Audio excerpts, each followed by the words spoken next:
anterior revisábamos los cambios que ha supuesto en nuestra vida la aparición de Internet y la revolución del almacenamiento. Las computadoras en sí mismas han sufrido también una transformación. Antes eran unas máquinas enormes que bien podrían ocupar todo este set y gracias a la nanotecnología y la aparición de los microchips todo se hizo más compacto y eficiente.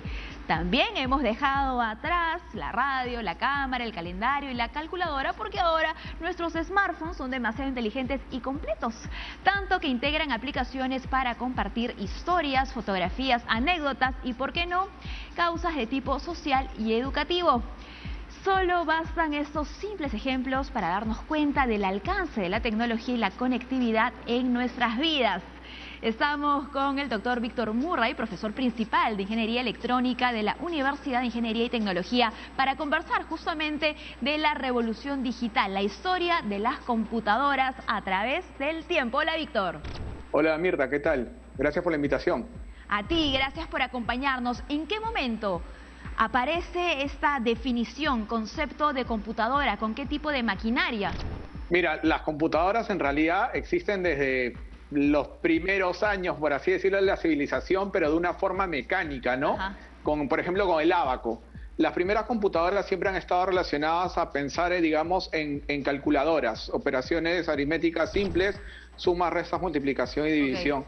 Luego, conforme pasaron los años, se fue mejorando estas computadoras, digamos, mecánicas, para pasar a unas electromecánicas, es decir, la mezcla ya de electricidad con partes mecánicas para producir estas computadoras, y luego se pasó pues a las computadoras eléctricas, por así decirlo, ya entrando a la electrónica con los tubos de vacío, como eran los antiguos televisores, esos televisores grandotes, antes que tengan toda la pantalla plana, con muchos tubos de vacío.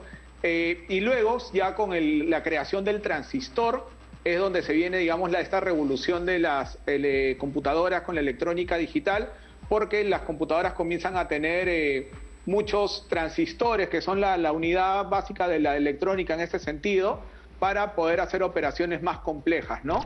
Entonces, desde que aparece el transistor, pues, en los 70s, digamos, es cuando comienzan a aparecer estas computadoras como las conocemos, en realidad de los 60, pero ya de la revolución más grande, por así decirlo, estamos en 70s, 80s, por ahí, y de ahí todo ha ido creciendo a una velocidad enorme, ¿no? Por una cosa que se conoce, la ley de Moore, que es de que cada 2 años duplicamos, digamos, el performance de la computadora, ya sea porque los transistores se reducen a la mitad, porque tenemos el doble de transistores en el mismo espacio, porque consumen menos potencia, siempre a un radio de 2, ¿no? Entonces, estamos en esa época, ¿no? Entonces, podemos decir que ese boom de los 70s es que recién empezamos a hablar de esa definición que además nos llega desde el colegio, quizá muchos, ¿no? Del software y hardware. Correcto, toda computadora está definida como la mezcla de software y hardware que van de la mano trabajando juntos, ¿no? Muy bien. Y del 70 para arriba, ¿no? Que mira, ya parece increíble, ¿no? Son 50 años, o sea, 50 años en que hemos visto distintos tipos de dispositivos. ¿Cuáles han sido las evoluciones más impactantes para ti, los cambios que más han llamado la atención y que se han relacionado directamente con nosotros, ¿no? Que nos han beneficiado? Bueno, las computadoras se han ido transformando en realidad desde el punto... La definición básica es que toda computadora tiene un procesador, una memoria y puertos de entrada y salida. Ese es el combo, digamos, de hardware que define una computadora, que está relacionado pues con un software que la controla, que lo conocemos como el sistema operativo, ¿no? La mayoría usa Windows, otro gran grupo de personas utiliza Linux, otros utilizan todo el sistema operativo de Mac, ¿no?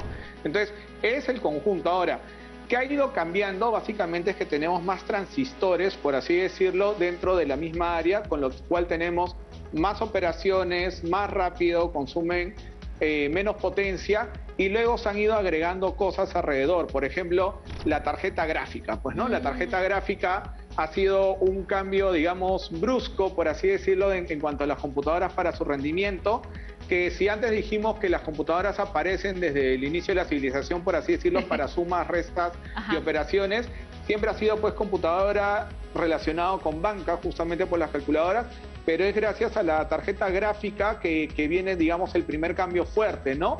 Y la tarjeta gráfica tiene su enganche por los videojuegos. Entonces, gracias a los videojuegos es que comienzan a aparecer mejores tarjetas gráficas, Y estas tarjetas gráficas ayudan para investigación, para todo lo que es Machine Learning ahora y todo, ¿no? Entonces, las computadoras han ido cambiando fuerte en tener más cosas dentro del mismo espacio. Por eso antes era un solo core, digamos una sola computadora. De ahí aparecen los multicore, que los principios con 2 cores, es decir, 2 computadoras en el mismo integrado. Y ahora pues ya tenemos computadoras que tienen 8, 12 cores de las que compramos normalmente consumibles, ¿no? Entonces, uno de los cambios fuertes que ha habido, por ejemplo, del Apolo 11, cuando llega a la Luna, llega con una computadora que tenía una memoria RAM, que es esta memoria volátil, temporal, de solo 2000 posiciones, ¿no?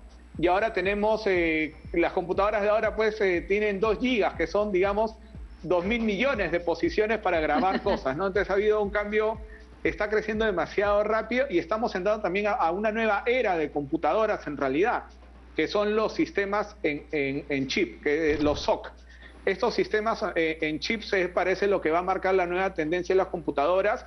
Apple, por ejemplo, desde el año pasado ya sacó sus nuevas computadoras con su propio procesador, la familia M1, el M3 que está saliendo, que son ya no digamos, la configuración clásica de un procesador, sino que en el integrado tienes un hardware específico para comunicaciones, otro hardware específico para machine learning, otro hardware específico para video, o sea, ya estamos teniendo todo un sistema en el mismo integrado. Imaginamos que este tipo de creación responde además a una demanda en específico, porque sabemos que muchas industrias, y no son todas, utilizan una computadora, pero es distinto el uso que le da un arquitecto que un médico.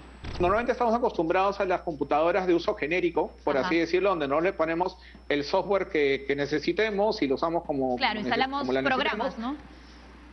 Sí, tal cual. Y ahora lo que está haciendo Apple, por ejemplo, con estos System on Chips, estos SoCs, es adaptar bastante a las necesidades que han visto los usuarios, ¿no? Por ejemplo, ahora la inteligencia artificial ya está en todas las industrias, de una u otra forma. Entonces necesitamos hardware, necesitamos que las computadoras puedan procesar esta inteligencia artificial de forma muy rápido, que con una computadora clásica demora más.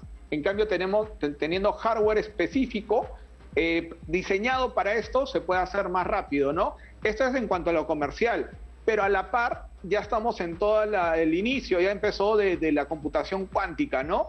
Que por ahora, pues digamos que está en prueba en IBM, en Google, todo, que se puede usar, dicho ¿Pero eso para hacerla masiva? Para masiva, miren, lo que hizo IBM es... O sea, para uso comercial. O IBM otros, es de que en unos 10 años, 15 años deberíamos tenerla masivo esto, ¿no? Personalmente yo creo que va a ser masivo, pero a nivel pues de un servidor bancario, no en nuestras casas. De corporaciones. Entonces, correcto, pero así portátil y algo así, no. Es decir, yo no creo que vaya a haber en mi vida todavía la computación cuántica en mi celular, por ejemplo. Del hábico a las computadoras cuánticas, increíble. Mira, nos quedan algunos segunditos, nada más, Víctor, no sé si quieras cerrar con algún tipo de reflexión o proyección que tengas sobre lo que nos espera en el futuro y también al mundo, al universo de las computadoras. Sí, cambia demasiado rápido. La ingeniería electrónica junto con la programación van de la mano. Por ejemplo, en UTEC nosotros enseñamos a los alumnos a diseñar su propia computadora, su propio procesador, no solo utilizarlo.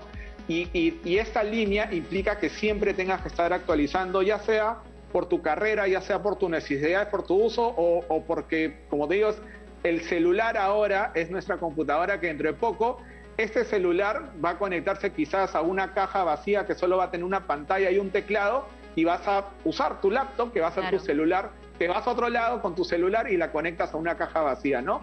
Todo cambia muy rápido, mente abierta y siempre actualizándose, ¿no? Muy bien, sin miedo, ¿no? Hay que adaptarnos, hay que ser flexibles al cambio. Muchísimas gracias, Víctor, por habernos acompañado. Gracias a ti, Mirta. Un placer. Nos vemos.